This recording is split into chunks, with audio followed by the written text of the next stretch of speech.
Ravi colours இன்றைய trending பெண்களுக்கான exclusive கலெக்ஷனுடன் kurtis, palazzo pant, Patiala pant, துப்பட்டாக்கள், ஷேப்வேர்கள், நைட்டிகள், பிராண்டட் உள்ளாடைகளும் கிடைக்கும். ரவி கலர்ஸ், நேரு வீதி, ராஜா தியேட்டர் சிக்னல் அருகில், புதுச்சேரி. வணக்கம். முக்கிய செய்திகள். புதுச்சேரி பத்திரப்பதிவுத்துறை சார் பதிவாளர் கழிவறையில் கையூட்டு பெறும் வீடியோ சமூக வலைதளத்தில் வைரல். புதுச்சேரி மீன்வளத்துறை சார்பில் மானிய விலையில் ஃபைபர் படகுகள் மீனவ பயனாளிகளுக்கு வழங்கினார் முதலமைச்சர் ரங்கசாமி. வெளிநாட்டில் வேலை வாங்கி தருவதாக வாலிபரிடம் 7.5 லட்சம் ரூபாய் பண மோசடி. தனியார் வேலைவாய்ப்பு நிறுவனத்திடம் காவல்துறையினர் கிடுபிடி விசாரணை. கடல் சாகச பயணம் முடித்து புதுவை திரும்பிய மாணவர்கள் வரவேற்பளித்து வாழ்த்தினார் துணைநிலை ஆளுநர் கைலாசநாதன்.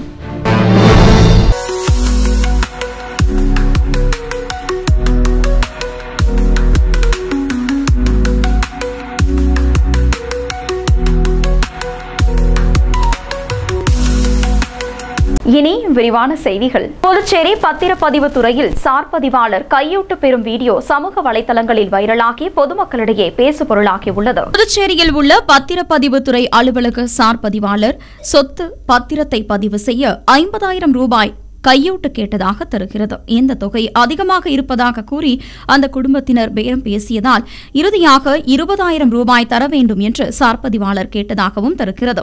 இதனைத் தொடர்ந்து 10,000 ரூபாய் முன்பணமாக அந்த குடும்பத்தினர் அளித்துள்ளனர். எஞ்சிய 10,000 ரூபாயை சார்பதிவாளர் அலுவலகத்தில் உள்ள கழிவறையில் வைத்து அவரிடம் வழங்கியுள்ளனர். 2 நாளில் பத்திரத்தை பதிவு செய்து தருவதாக அவர் உறுதியளித்ததாகவும் கூறப்படுகிறது. இதனை மறைவில் இருந்த யாரோ ஒருவர் வீடியோ எடுத்து பதிவு செய்துள்ளனர்.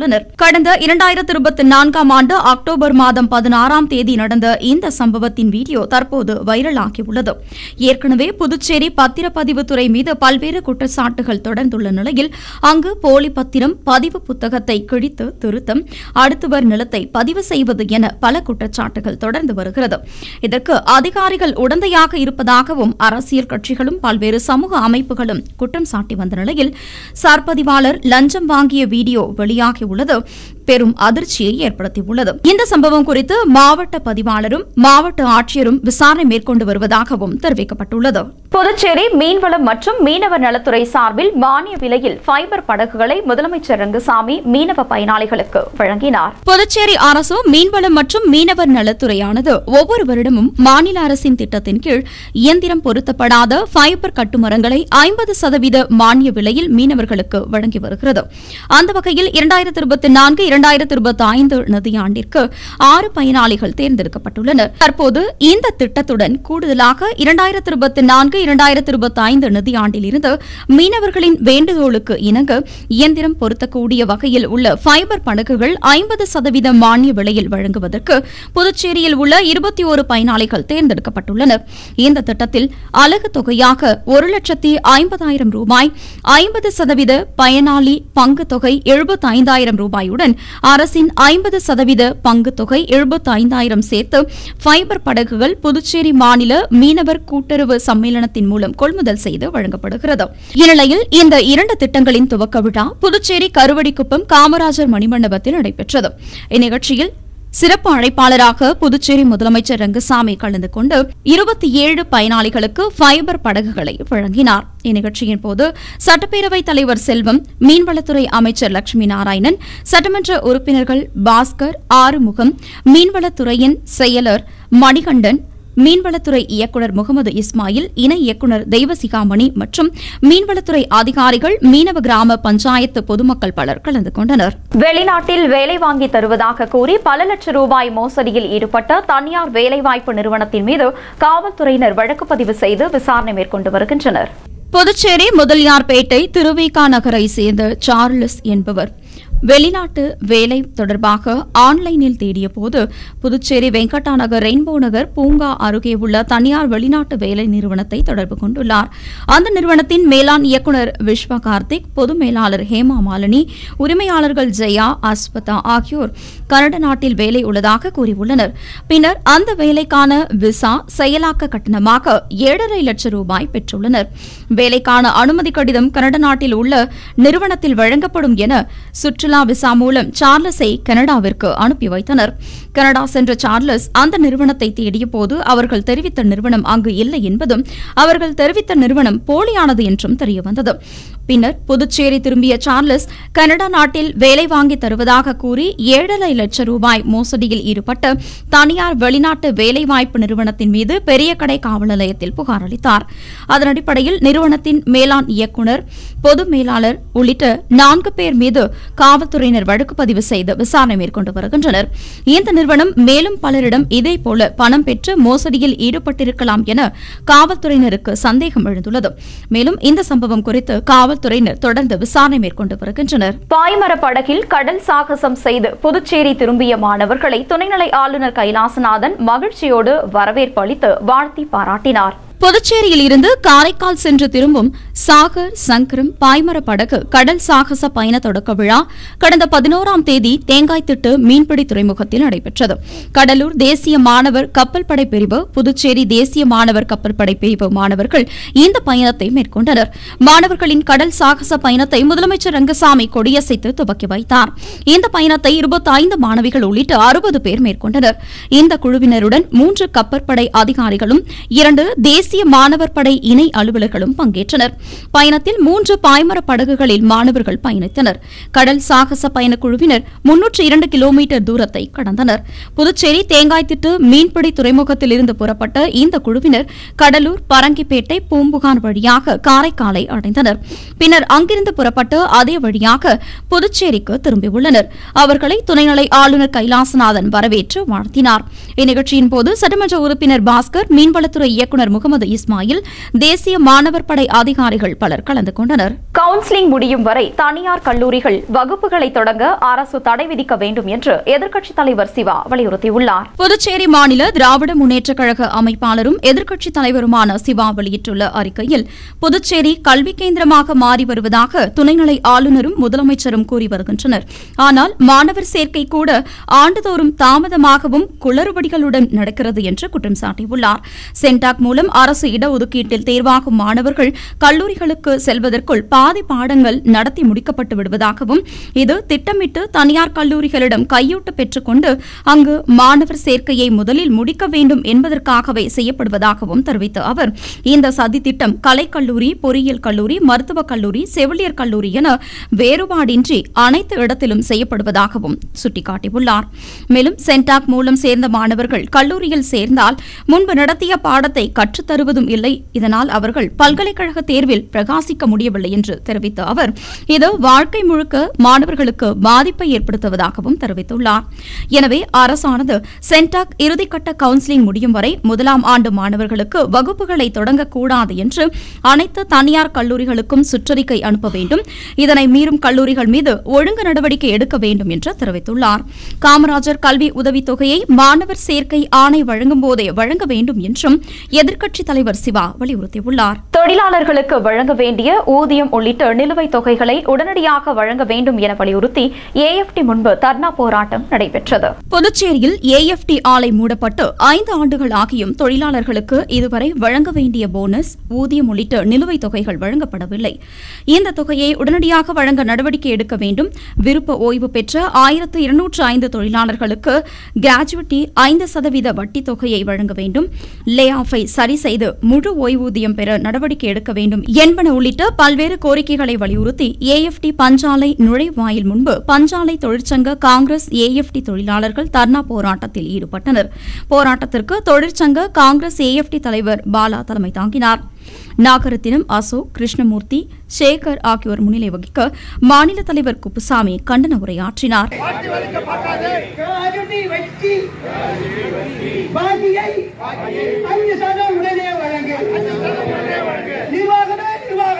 புதுச்சேரி உப்பளம் தொகுதியில் வாய்க்கால் அமைக்கும் பணியினை சட்டமன்ற உறுப்பினர் அனிபால் கென்னடி பார்வையிட்டு ஆய்வு மேற்கொண்டார். புதுச்சேரி உப்பளம் தொகுதிக்குட்பட்ட வம்பாக்கரப்பாளையம் சுடுகாட்டை ஒட்டிய பகுதியில் வாய்க்கால் அமைக்கும் பணிக்கான அடிக்கல் நாட்டு விழாவை சட்டமன்ற உறுப்பினர் அனிபால் கென்னடி துவக்கி வைத்தார்.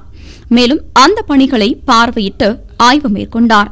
வாய்க்கால் பணிக்காக ஒதுக்கிய நிதியில் மீதம் மிச்சமாகும் நிதியை திப்ராயப்பேட்டை பகுதியில் பூமிக்கு அடியில் புதையுண்ட மின்சார பைப்லைன் அமைப்பதற்கான சாலைகளில் பள்ளம் தோண்டியதால் சாலைகள் சமநிலையில் இல்லாததை கண்டு பள்ளமாக உள்ள அனைத்து சாலைகளையும் சமநிலைப்படுத்தி சீர் செய்வதற்கு மீதமுள்ள நிதியை பயன்படுத்த வேண்டும் என்று நகராட்சி துணை செயற்பொறியாளரிடம் கேட்டுக் கொண்டார். மேலும் திப்ராயப்பேட்டை பகுதியில் ஒரு தெருவிற்கும் அடுத்த தெருவிற்கும் பாதை செல்லும் வழியையும் சீரமைத்து தர வேண்டும் என்றும் கேட்டுக் கொண்டார். தேர் செல்வதற்காக வாய்க்கால் கற்கள் வெட்டப்பட்டுள்ளது, அதனையும் சரி செய்த வேண்டும் என்றும் அதிகாரியிடம் சட்டமன்ற உறுப்பினர் அனிபால் கென்னடி கேட்டுக் கொண்டார். இந்நிகழ்ச்சியின் போது திராவிட முன்னேற்றக் கழக தொகுதி செயலாளர் மற்றும் துணை செயலாளர், கிளை செயலாளர்கள், காங்கிரஸ் பொதுச் செயலாளர்கள் உள்ளிட்ட பலர் உடனிருந்தனர். புதுச்சேரி திரையரங்கில் குபேரா திரைப்படம் வெளியாகியுள்ள நிலையில் தனுஷ் ரசிகர்கள் பட்டாசு வெடித்து கொண்டாடி மகிழ்ந்தனர். இயக்குநர் சேகர் காமுலா இயக்கத்தில் நடிகர் தனுஷ், நாக அர்ஜுனா, ராஷ்மிகா மந்தனா உள்ளிட்ட பலர் நடிப்பில் உருவான குபேரா திரைப்படம் உலகம் முழுவதும் ஜூன் 20ஆம் தேதி வெளியானது. அமிகோஸ் கிரியேஷன் நிறுவனத்தின் தயாரிப்பில் உருவான குபேரா திரைப்படம் தெலுங்கு, தமிழ் மற்றும் ஹிந்தி மொழிகளில் வெளியாகியுள்ள நிலையில் தனுஷ் ரசிகர்களின் எதிர்பார்ப்போடு நடிகர் தனுஷின் 51வது படமான குபேரா புதுச்சேரி திரையரங்கில் வெளியானதையொட்டி ரசிகர்கள் திரையரங்கம் முன்பு கட் அவுட்களுக்கு அபிஷேகம் செய்து கற்பூரம் காட்டி ஆரத்தி எடுத்து பட்டாசு வெடித்து தனுஷின் பாடல் ஒலித்து நடனமாடி குபேரா திரைப்படத்திற்கு உற்சாகமான வரவேற்பு அளித்து கொண்டாடி மகிழ்ந்தனர். பாலஸ்தீன மீது இனவெறி தாக்குதல் நடத்தும் இஸ்ரேலை கண்டித்து புதுச்சேரி ஜனநாயக உரிமைகள் மற்றும் மதசார்பின்மை பாதுகாப்பு மையத்தினர் போர் நிறுத்த தொடர் முழக்க போராட்டத்தில் ஈடுபட்டனர். இஸ்ரேல் நாடானது பாலஸ்தீன கசா பகுதியில் கடுமையான போர் தாக்குதலை நடத்தி வருகிறது. இதன் காரணமாக கசாவில் பொதுமக்கள் கடுமையான பாதிப்புக்கு உள்ளாகி வருகின்றனர். போர் பதற்றம் அதிகரித்த நிலையில் அங்கு இயல்பு நிலை பெரிதும் பாதிக்கப்பட்டதோடு கடுமையான பஞ்சமும் தலைவிரித்தாடுகிறது. தற்போது போர் பதற்றம் அதிகரித்து வரும் நிலையில் அந்த பகுதியில் நிலவும் வீடியோக்கள் சமூக வலைதளத்தில் வைரலாகி பெரும் அதிர்ச்சியை ஏற்படுத்தி வருகிறது. இந்நிலையில் இஸ்ரேலின் இந்த செயலுக்கு பல்வேறு நாடுகளும் அமைப்புகளும் இயக்கங்களும் கண்டனம் தெரிவித்து போராட்டங்களும் நடத்தி வருகின்றனர். இதன் தொடர்ச்சியாக ஜனநாயக உரிமைகள் மற்றும் மதசார்பின்மை பாதுகாப்பு இயக்கம் சார்பில் அமெரிக்காவின் ஏகாதிபத்தியத்தின் ஆதரவோடு இனவெறி தாக்குதல் நடத்தும் இஸ்ரேல் அரசை கண்டித்து அண்ணா சிலை அருகே கண்டன ஆர்ப்பாட்டம் நடைபெற்றது. பாலஸ்தீன ஈரான் மீது குண்டுகளை வீசாதே, பெண்கள் குழந்தைகள் மீது தாக்குதலை நடத்தாதே என வலியுறுத்தி போர் நிறுத்த தொடர் முழக்கம் எழுப்பி ஆர்ப்பாட்டத்தில் ஈடுபட்டனர். இந்த ஆர்ப்பாட்டத்தில் ஜனநாயக உரிமைகள் மற்றும் மதசார்பின்மை பாதுகாப்பு இயக்க புதுச்சேரி பிரிவை சேர்ந்த ஏராளமான நிர்வாகிகள் கலந்து கொண்டு இஸ்ரேலுக்கு எதிரான கண்டன கோஷங்களை எழுப்பினர். திராவிட முன்னேற்றக் கழகத்தினரும் காங்கிரசாரும் ஆதாரமற்ற குற்றச்சாட்டுகளை கூறி ஆளும் அரசுக்கு துணை போவதாக அண்ணா திராவிட முன்னேற்றக் கழக மாநில செயலாளர் குற்றம் சாட்டியுள்ளார். புதுச்சேரி அண்ணா திராவிட முன்னேற்றக் கழக தலைமை அலுவலகத்தில் செய்தியாளர்களை சந்தித்த மாநில செயலாளர் அன்பழகன், கடந்த கால திராவிட முன்னேற்றக் கழக காங்கிரஸ் ஆட்சியில் இலவச அரிசி விநியோகத்தில் முறைகேடு நடந்ததால் அரிசிக்கு பதிலாக பணம் கொடுக்க அப்போதைய ஆளுநர் கிரண்பேடி உத்தரவிட்டார். தற்போது பாரதிய ஜனதா கட்சி என்ஆர் காங்கிரஸ் கூட்டணி ஆட்சியில் 4 ஆண்டுகளுக்கு பிறகு ரேஷன் கடைகள் மூலம் இலவச அரிசி விநியோகம் செய்வதில் அரசு 7 ரூபாய் கமிஷன் பெறுவதாக காங்கிரஸ் கட்சியும் 15 ரூபாய் கமிஷன் பெறுவதாக திராவிட முன்னேற்றக் கழகமும் வாய்க்க வந்தபடி ஆதாரமற்ற குற்றச்சாட்டுகளை கூறி மக்களிடையே குழப்பத்தை ஏற்படுத்தி ஆளும் அரசுக்கு துணை போகிறார்கள் என குற்றம் சாட்டுகின்றனர். இந்தியாவிலேயே சைபர் குற்ற செயல் அதிகம் நடக்கும் மாநிலமாக புதுச்சேரி உருவாகியுள்ளது என்றும் அனைத்து காவல் நிலையங்களிலும் சைபர் கிரைம் பிரிவை துவக்க வேண்டும் என்றும் வலியுறுத்தியுள்ளார். ஆன்மீக சுற்றுலா தலமாக புதுச்சேரியை மாற்றுவோம் என்று துணைநிலை ஆளுநர் கைலாசநாதன் கூறியுள்ளதற்கு இந்து கிறிஸ்தவர்கள் வழிபாட்டு தலங்களில் முதலில் ஆடை கட்டுப்பாட்டை கொண்டுவர ஆளுநர் நடவடிக்கை எடுக்க வேண்டும் என்றும் அவர் தெரிவித்துள்ளார். எவ்வளவு இந்த அரசாங்கம் வாங்கியிருக்கிறாங்க என்பதை ஒரு தெளிவான ஒரு ஆதாரபூர்வமான குற்றச்சாட்டை சுமத்தணும். பல விஷயத்துல திமுகவும் காங்கிரஸும் இந்த அரசு மீது ஆதாரமற்ற குற்றச்சாட்டுகளையும் இவங்க சொல்ற குற்றச்சாட்டுல துளி கூட உண்மை இல்லாத விதத்துல புகார் சொல்லி தற்போதைய பிஜேபி என்ஆர் காங்கிரஸ் அரசுக்கு சாதகமான ஒரு நிலைப்பாட்டை இவங்க எடுத்து வராங்க ரெண்டு பேருமே. இனி வருவது புதுவையில் இன்றைய தங்கம் மற்றும் வெள்ளி விலை நிலவரம். இன்றைய தங்கம் வெள்ளி விலை விவரம். புதுவையில் இன்றைய தங்கம் வெள்ளி விலை விவரம் வழங்குபவர்கள் முத்து கோல்ட் ஹவுஸ், பாண்டிச்சேரி. தங்கம் 1 கிராம் 9210 ரூபாய். இன்றைய தங்கம் வெள்ளி விலை விவரம். வெள்ளி 10 கிராம் 1170 ரூபாய். இத்துடன் ஏஎம்என் செய்திகள் நிறைவடைந்தன. வணக்கம். புதுச்சேரி உங்கள் ஏஎம்என் டிவி செய்திகளை யூடியூபில் உடனுக்குடன் காண ஏஎம்என் டிவி பாண்டிச்சேரி சேனலை சப்ஸ்கிரைப் செய்யுங்கள். பெல் பட்டனை மறக்காமல் கிளிக் செய்யுங்கள்.